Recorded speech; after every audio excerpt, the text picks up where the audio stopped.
నిన్న సభ బహుశా ఆంధ్రప్రదేశ్ చరిత్రలో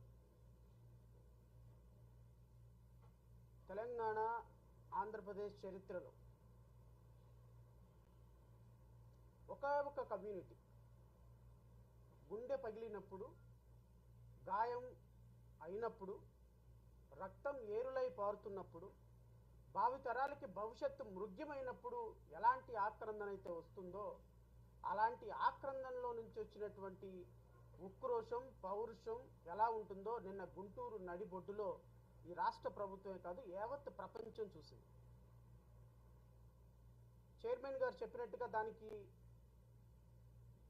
వారో నేనో వారి మిత్ర బృందమో కారణం కాదు. దానికి ప్రధాన కారణం ప్రజలు, సోదరులు, మాల సోదరులు, అంబేద్కర్ వారసులు, దళిత జాతి సమాజం విచ్ఛిన్నమైపోతుందని ఆక్రోషంతో బాధతోటి ఎవ్వరు ఏ విధమైనటువంటి సహకారం చేయకపోయినా సొంత డబ్బులతో తిండి లేకపోయినా ఎక్కడో 14-15 గంటలు ప్రయాణం చేసి రాత్రి 9:10కి మీటింగ్ అయిపోయిన తర్వాత కనీసం మంచినీళ్ళ ప్యాకెట్లు కూడా మేము ప్రొవైడ్ చేయలేకపోతే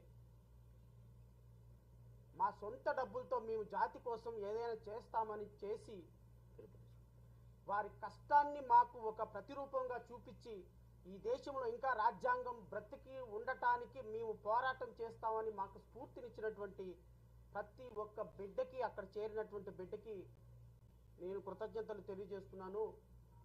చైర్మన్ గారి తరపు నుంచి, వారి మిత్ర బృందం తరపు నుంచి మేము చేసింది, మా పార్టీ చేసింది చాలా తక్కువ.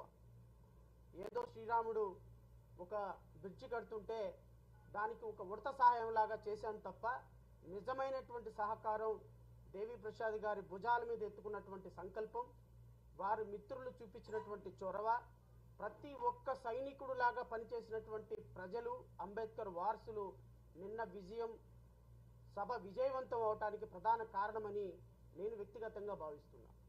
ఇలాంటి సభలు ఇది అంతం కాదు, నిన్నటి సభ ఆరంభం మాత్రమే. నేను రాజకీయ పార్టీలకి, ప్రధాన రాజకీయ పార్టీలకి నేను చాలా స్పష్టంగా నిన్న సభ నుంచి ఒక సమావేశం, ఒక మెసేజ్ పంపించాం. వ్యక్తిగతంగా చంద్రబాబు నాయుడు గారు అంటేనో, జగన్మోహన్ రెడ్డి అంటేనో, లేకపోతే పవన్ కళ్యాణ్ అంటేనో, లేకపోతే మోడీ అంటేనో ఎవరికి విభేదాలు లేవు.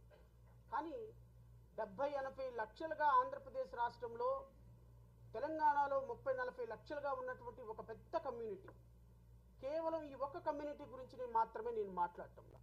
ఎందుకంటే ఈ విజయోత్సవ సభలో నేను ఈ విషయాలు చెప్పడం కరెక్ట్ కాదన్న సంగతి నాకు తెలిసినప్పటికీ, ఈ దేశంలో నిన్న సుప్రీంకోర్టు ఆగస్టు 1వ తారీఖున ఇచ్చిన జడ్జిమెంట్ ఏ విధమైన రిప్లికేషన్స్కి దారి తీయబోతుంది అనేది ప్రతి క్షణం ప్రజలతో మాట్లాడటానికి నేను ప్రయత్నం చేసే భాగంలో మాత్రమే ఈ మాట కూడా నేను చెప్తున్నా. రాష్ట్ర ప్రజలందరూ ఒక్కసారి గమనించమని కోరుతున్నా.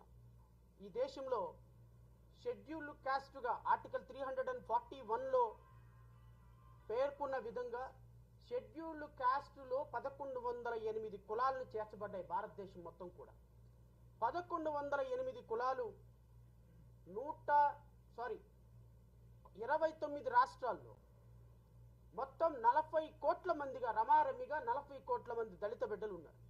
ఈ 40 కోట్ల మంది దళిత బిడ్డలు నిజంగా గనక ఏదో ఒక రోజు ఒక తాటి మీదకి వస్తే ఈ దేశంలో రాజ్యాధికారం, బాబాసాహెబ్ అంబేద్కర్ కలల కన్నా రాజ్యాధికారం సాధించడం పెద్ద కష్టమేం కాదు.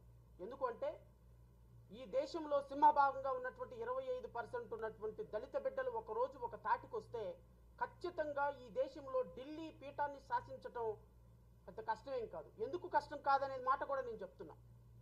2014, 2019, 2024లో రమారమి భారతీయ జనతా పార్టీకి వచ్చినటువంటి టోటల్ ఓట్లు 2024 సెన్సస్ క్యాలిక్యులేషన్ ప్రకారం, ఎలక్షన్ కమిషన్ రిపోర్ట్ల ప్రకారం 23,72,59,000 ఓట్లు వచ్చినాయి.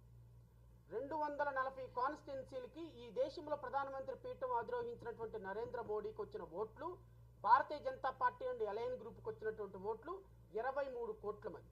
23 కోట్ల మంది ఓట్లేస్తే ప్రధానమంత్రి పీఠంలో కూర్చున్నారు. అదే 23 కోట్ల మంది ఏదో ఒక రోజున దళిత బిడ్డల్లో కనుక 23 కోట్ల మంది మనం ఒక పార్టీకి ఓటేస్తే, లేకపోతే ఒక మాయావతికి ఓటేస్తే, లేకపోతే ఇంకొక పార్టీకి ఓటేస్తే ఈ దేశంలో రాజ్యాధికారం ఎందుకు సాధ్యం కాదు ఈ దళిత బిడ్డలకు అనేటువంటి ఒక అప్రహెన్షన్ తోటి నిన్న జరిగినటువంటి ఒక ఆగస్టు 1వ తారీఖున ఇచ్చినటువంటి జడ్జిమెంటు మాలలందరూ వ్యతిరేకిస్తున్నారు. మాలలు వ్యతిరేకించే పరిస్థితి కాదు ఇది. నేను అంతా సమాజం మొత్తాన్ని కోరుతున్నా. రేపొద్దున 1108 ఉపకులాల మధ్య, తమిళనాడులో 3 ఉపకులాల మధ్య తీవ్రమైన పోటీ ఉంది. ఆంధ్రప్రదేశ్ రాష్ట్రంలో మాలా మాదిగల మధ్య తీవ్రమైన పోటీ ఉంది. తెలంగాణ రాష్ట్రంలో మాలా మాదిగల మధ్య తీవ్రమైన పోటీ ఉంది. ఇక్కడ ఒకే సింపుల్ ఎగ్జాంపుల్ చెప్తా. ఆంధ్రప్రదేశ్ రాష్ట్రంలో ఉన్న ఇప్పుడు మాలలకి శత్రువు ఎవరండి? ప్రధాన శత్రువు మాదిగలుగా చూపించబడుతున్నారు. మాదిగలకి ప్రధాన శత్రువు ఎవరు? మాలలు చూపించబడుతున్నారు. అంటే ఈ రోజు రాష్ట్రాన్ని మొన్నటిదాకా పరిపాలించిన జగన్మోహన్ రెడ్డి శత్రువు కాదు మాకు. ఇప్పుడు పరిపాలిస్తున్నటువంటి చంద్రబాబు నాయుడు శత్రువు కాదు. మాకు శత్రువు ఎవరు అంటే ఇప్పుడు ప్రధానమైనటువంటి శత్రువు వీళ్ళ ప్రకారంగా మాదిగలు. మాదిగ సోదరులకు శత్రువులు ఎవరంటే మేము. అంటే మాలలకి మాదిగలకి శత్రువులుగా చేసి కమ్మారెడ్డి సోదరులు అనే వాళ్ళు శత్రువులు కాదు అని ఎలిమినేట్ చేసి భారతదేశం మొత్తంలో, ఈవెన్ తెలంగాణలో కూడా అదే పరిస్థితి. 2 కులాల మధ్య, ఈవెన్ తమిళనాడులో అదే పరిస్థితి, ఉత్తరప్రదేశ్లో అదే పరిస్థితి, మధ్యప్రదేశ్లో అదే పరిస్థితి, కేరళలో అదే పరిస్థితి, కర్ణాటకలో అదే పరిస్థితి. ఇలా రాష్ట్రాల్లో ఉన్నటువంటి ఉపకులాల మొత్తాన్ని కూడా విభజించేసేసి వీళ్ళు కొట్టుకుని చచ్చిపోయేటట్టుగా దేశంలో ఇంక ఎప్పటికీ రాజ్యాధికారం సాధించకుండా 40 కోట్ల మంది ప్రజలని 400 విభాగాలుగా విభజించినటువంటి అత్యంత దుర్మార్గకరమైనటువంటి జడ్జిమెంట్ ఈ జడ్జిమెంట్. ఇప్పుడు చెప్పండి, ఇది ఒక మాలలకే ఇబ్బందా, లేకపోతే బాబాసాహెబ్ కలల కన్నా రాజ్యాధికారానికి ఇబ్బందా? ఈ రాజ్యాధికారాన్ని సాధించాలి అంటే అందరూ ఒకటిగా ఉండాలని రిజర్వేషన్ పెడితే ఆ రిజర్వేషన్ మీ ఇష్టం వచ్చినట్టు పప్పు బెల్లాల్లాగా పంచుకోవచ్చని సుప్రీంకోర్టు చెప్తే, ఒక భారతీయ జనతా పార్టీకి సంబంధించినటువంటి ఒక ప్రధానమంత్రి ఒక ఉపకులానికి సంబంధించినటువంటి మీటింగ్ హైదరాబాద్ లో పెడితే ఢిల్లీ నుంచి పరిగెత్తుకుంటూ అక్కడికి వచ్చి కూర్చొని పక్కన కూర్చోబెట్టుకొని వాటేసుకొని ఓదార్చినటువంటి చరిత్ర ఇంకో పోరాటానికి ఉందా?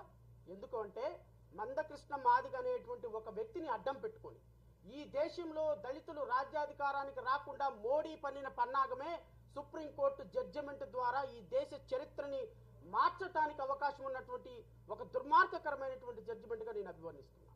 ఖచ్చితంగా చూసే ప్రజలకు కూడా దీన్ని అప్రిషియేట్ చేయండి. ఈరోజు ఎస్సీలకే వచ్చింది, కానీ ఈ జడ్జిమెంట్ ద్వారా ఆర్టికల్ 341 ప్రకారం అవకాశం లేనప్పుడు ఆర్టికల్ 342 ప్రకారం ట్రైబల్ పీపుల్ కూడా రేపొద్దున వర్తిస్తుంది. ఎరికల వాళ్ళు కొంచెం ముందుకెళ్లారు, యానాది వాళ్ళు ఇంకా తక్కువగా ఉన్నారని వాళ్ళ మధ్య రేపు విభజన తీసుకొస్తారు, వాళ్ళ మధ్య రిజర్వేషన్ తీసేస్తారు. సో మాలకి మాదిగకి 59 ఉపకులాలకే కాదు, భారతదేశంలో ఉన్న 1108 ఉపకులాలకి ట్రైబల్ పీపుల్ కూడా రేపొద్దున ఈ జడ్జిమెంట్ అనేది ఒక స్థిరాఘాతం కాబోతుంది అని ఒక మెసేజ్ ఇవ్వటం కోసమే మేము చేస్తున్నటువంటి ప్రయత్నం, ప్రసాద్ గారు చేస్తున్నటువంటి ప్రయత్నం. ఈ ప్రయత్నాన్ని అప్రిషియేట్ చేయండి. ప్రయత్నంలో లొసుకులు వెతకండి. నిజాయితీగా నిష్కల్మషమైనటువంటి మనసుతో ఒక బృహత్తరమైనటువంటి కార్యాన్ని తమ భుజాలకు ఎత్తుకున్నటువంటి దేవి ప్రసాద్ గారి వెంట నడవటానికి ఈ యావత్ దళిత సమాజం మొత్తం, అంబేద్కర్ వాదులు మొత్తం సిద్ధంగా ఉన్నారని అయితే నేను ఈ వేదిక నుంచి ప్రకటిస్తున్నా. ఇది పోరాటం ఇంతటితో ఆగదు సోదరుల. నేను ముఖ్యమంత్రి చంద్రబాబు నాయుడికి, ప్రతిపక్ష నాయకులు జగన్మోహన్ రెడ్డికి, ఈ దేశంలో రాష్ట్రంలో ఉప ముఖ్యమంత్రిగా ఉన్న పవన్ కళ్యాణ్కి, ఈ దేశాన్ని పరిపాలిస్తున్న నరేంద్ర మోడీకి చెప్తున్నా, 80 లక్షలుగా ఉన్నటువంటి ఉపకులంలో ఒక మాల సామాజిక వర్గాన్ని మీరు అవమానిస్తున్నారు. గుర్తుపెట్టుకోండి, వర్గీకరణ మీద మీరు ఒక్క అడుగు ముందుకు వేసినా అదే 100 అడుగుల అడుగుల్లాగా మిమ్మల్ని పాతాళాలకు తొక్కే అడుగు అయిపోతుంది. గుర్తుపెట్టుకోండి. ఈ రాష్ట్రంలో, తెలంగాణ రాష్ట్రంలో మాల సామాజిక వర్గం అనే మాత్రమే కాదు, దళిత బిడ్డలు కన్నెర్ర చేస్తే మీరు పారిపోయే రోజు ఒక రోజు వస్తుంది. ఈ పోరాటం ఇంతటితో ఆగదు. ఖచ్చితంగా దేవి ప్రసాద్ గారి నాయకత్వంలో ఢిల్లీ స్థాయిలో అన్ని జాతీయ పార్టీలను కలుపుకొని అతి త్వరలో ఒక రౌండ్ టేబుల్ కాన్ఫరెన్స్ ఏర్పాటు చేసి దేశం స్థాయిలో దేశం మొత్తం మా వైపు చూసే విధంగా, మేము చెప్పే ఆర్గ్యుమెంట్ ని వినే విధంగా, ఒక ఇంటలెక్చువల్ కమ్యూనిటీ ఏ విధంగా ఆలోచిస్తుంది, రాజ్యాంగం ఏ విధంగా విచ్ఛిన్నం అయిపోతుందని ఖచ్చితంగా వారిని సంప్రదించిన తర్వాత ఢిల్లీ స్థాయిలో ఆజాద్ని పిలుస్తాం, అంబేద్కర్ మనవడిని పిలుస్తాం, కలిసి వచ్చే అతువులు పార్టీ వాళ్ళని పిలుస్తాం, ప్రతి ఒక్కరిని అందరినీ ఏకం చేసి ఢిల్లీలో ఒక రౌండ్ టేబుల్ కాన్ఫరెన్స్ పెడతాం. పెడతాం. వీలైతే ఢిల్లీలో ఒక ధర్నా చేసే కార్యక్రమం కూడా ఆలోచన చేస్తున్నాం. అవసరమైతే మా సెగ ఢిల్లీ తాకే విధంగా, ప్రతి ఒక్క గుండె చప్పుడు వినే విధంగా మేము ఒక అద్భుతమైనటువంటి ప్రణాళికని ప్రజల సహకారంతో, మేధావుల సహకారంతో, అంబేద్కర్ వాదుల సహకారంతో, రాజ్యాంగ పరిరక్షణ సహకారంతో దేవి ప్రసాద్ గారి నాయకత్వంలో ముందుకెళ్ళటానికి ఒక రాజకీయ పార్టీగా నేనైతే రెండు కళ్ళ సిద్ధాంతంలో లేను. ఎందుకంటే నాకు సంబంధించినంత వరకు రాజ్యాంగం ప్రామాణికం.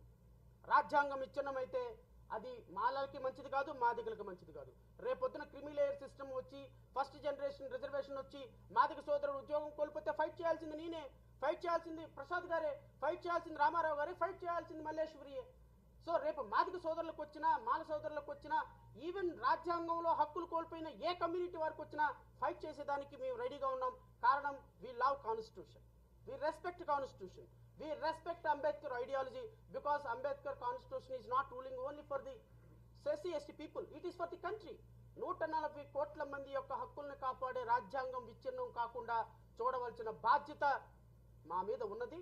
ఖచ్చితంగా దీన్ని మేము ముందుకు తీసుకుపోతాం. ఢిల్లీ స్థాయిలో మా పోరాటం కొనసాగుతుంది. And last but not least, Delhi వేదికగా, హైకోర్టు వేదికగా ఎవ్రీ స్టేజ్లో ఖచ్చితంగా ఎంపెరికల్ డేటా తయారు చేయకుండా, క్వాంటిఫైబుల్ డేటా తయారు చేయకుండా, స్టేట్ యాక్షన్ జస్టిఫై చేయకుండా, సుప్రీంకోర్టు జడ్జిమెంట్ ని పూచి తప్పకుండా ఇంప్లిమెంట్ చేయకుండా గనక చంద్రబాబు నాయుడు అడుగు ముందుకు వేస్తే ఎవ్రీ స్టేజ్ లో రాజ్యాంగబద్ధంగా, న్యాయబద్ధంగా కోర్టులను అప్రోచ్ అవుతాం, వీధి పోరాటాలు చేస్తాం, రాజకీయ పోరాటాలు చేస్తాం. అవసరమైతే ఎంత దూరమైన వెళ్ళటానికి we're ready, we're committed. And thank you very much media వారికి కూడా. నిన్న మీరు ఇచ్చినటువంటి సపోర్ట్, ఇట్స్ రియల్లీ ఫెంటాస్టిక్. ఖచ్చితంగా మీ సపోర్ట్ తోటి ఇంకా ముందుకు వెళ్తాం. ఈ ముందుకెళ్లే దానికి మీడియా సపోర్ట్ కూడా కావాలని మనస్ఫూర్తిగా కోరుకుంటున్నాను.